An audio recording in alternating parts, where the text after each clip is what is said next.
Hello dear students, as we are studying chapter 3 Private, Public and Global Enterprises of your Business Studies book. Before proceeding further, let's see what have been studied in previous lecture. We have learnt that business enterprises are of two types: public sector enterprises, private sector enterprises and joint sector enterprises. Public sector enterprises are those enterprises which are controlled or managed by central or state government or partially central or state government. Private sector enterprises are those which are managed or controlled by private individuals or group of individuals.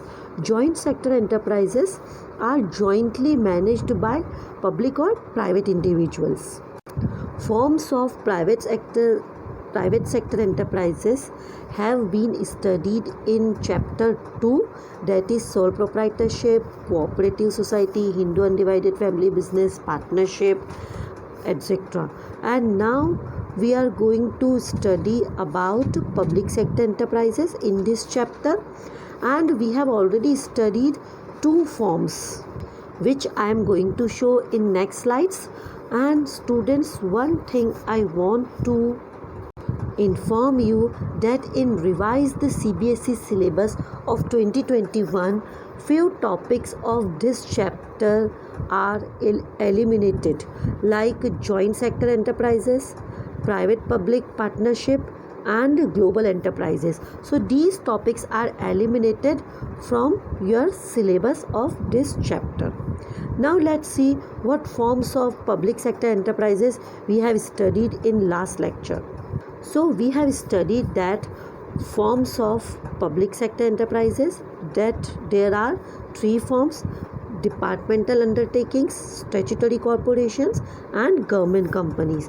These two forms we have studied in last lecture. Now we are going to see government companies. Students, just remember that joint stock company, one of the forms of private sector. Same type of companies are also formed under government control, that are known as government companies. The main difference is that the major share of these companies are holded by the government, state government or central government. Minimum percentage of shares are holded by government, state or central government is 51%. That means at least 51% of paid up share capital is held by central or state government of government companies. And obviously these companies are governed, ruled, monitored or regulated by provision of Companies Act 1956 as other private companies, joint stock companies.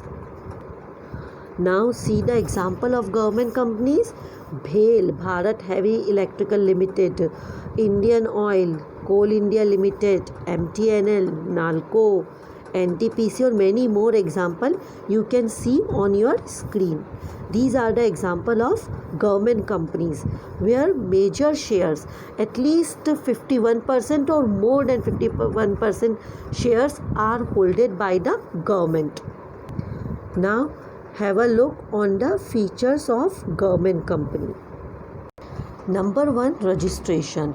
Government companies are formed or incorporated under the Companies Act 1956.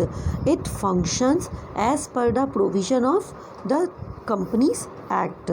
But if government company wants to exempt from some of provision, so it can do so by passing a special resolution.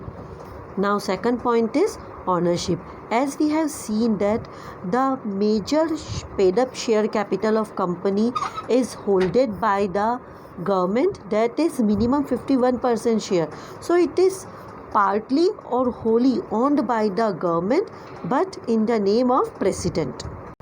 Now the management. So these companies are managed by the board of directors, which takes major decisions related to corporate issues. These board of directors are nominated by the government and other shareholders, but Majority of members in board of directors belong to the government, because the government has the authority to appoint majority of the directors. Government companies enjoy separate legal entity, as it can buy and sell property in its own name, as well as it enter into any contract in its own name. Now next is ministerial controls. Government company operates its function under the ministerial control. The concerned ministry does appointments of directors. The ministry may issue directions and can assume the overall supervision of the companies. Next one is financial autonomy. As we know, government companies can raise their fund by issuing shares from the public. In same manner, it can also borrow funds through different sources. So government company enjoys borrowing power too, and as well as it is free to use its revenue for growth and expansion in its own way. Now seventh, efficient staff. The decision regarding the recruitment and remuneration of employees is taken by the government companies itself. It is not governed by civil service rules, which enables to appoint efficient staff as per their qualifications and skills related to required job. Next one is accountability. The government companies are accountable to the concerned ministry or department. They have to present their annual report in the parliament. These reports are discussed in the parliament or state assembly, and then accordingly they formulate their policies and strategies for future operations. Now we will discuss its merits and advantages. Number one is administrative autonomy. Government companies are relatively free from the government and political interference. They can introduce any changes anytime as per their requirement, but within the provision of Companies Act 1956. Now greater flexibility. So as they are managed, financed and audited just as of other private sector companies, so they enjoy freedom of operation and they can take any decisions quickly without getting delayed.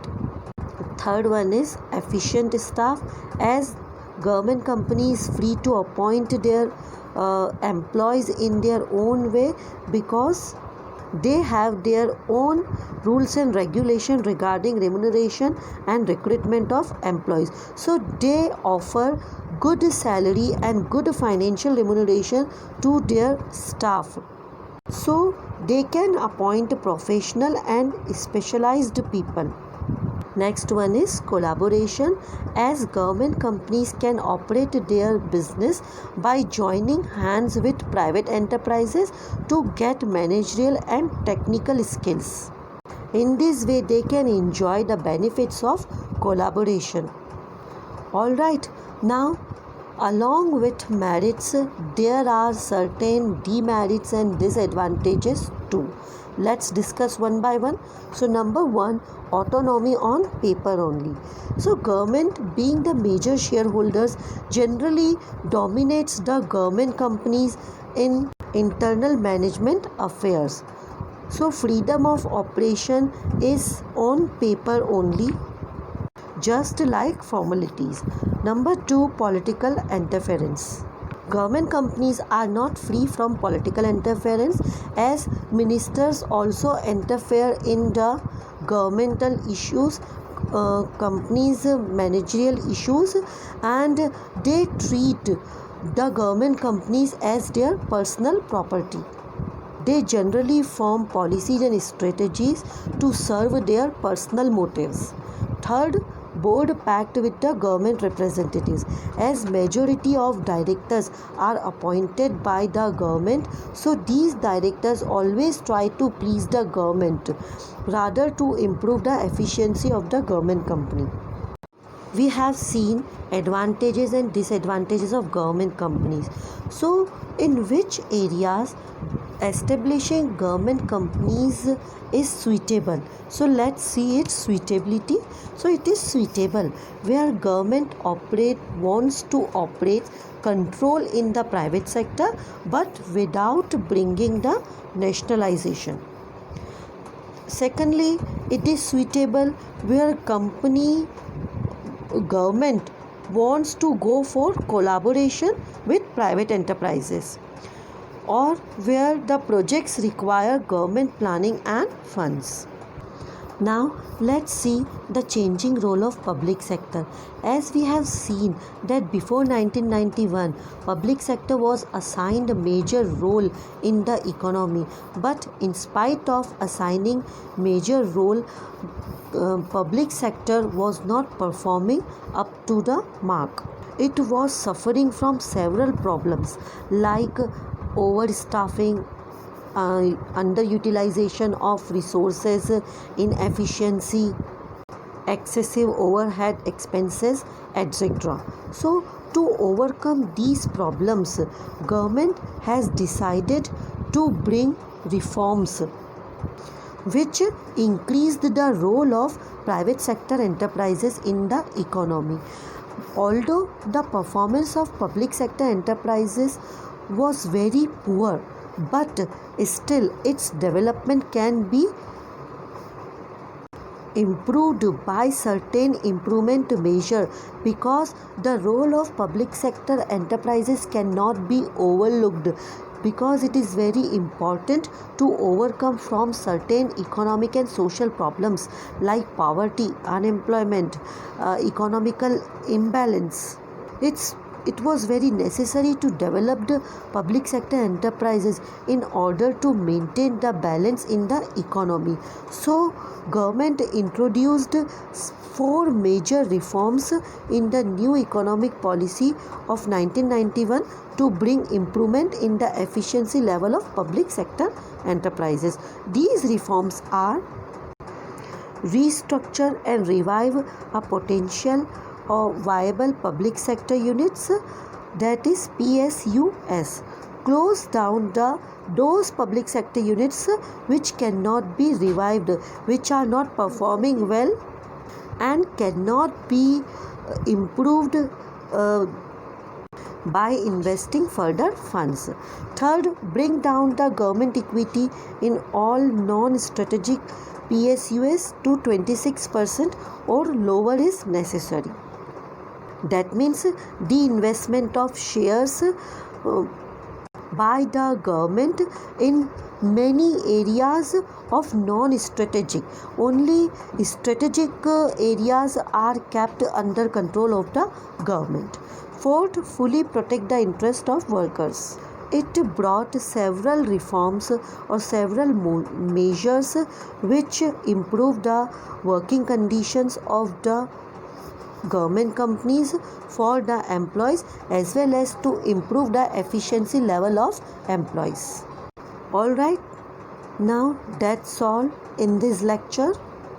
Now we will discuss certain case studies in our next video.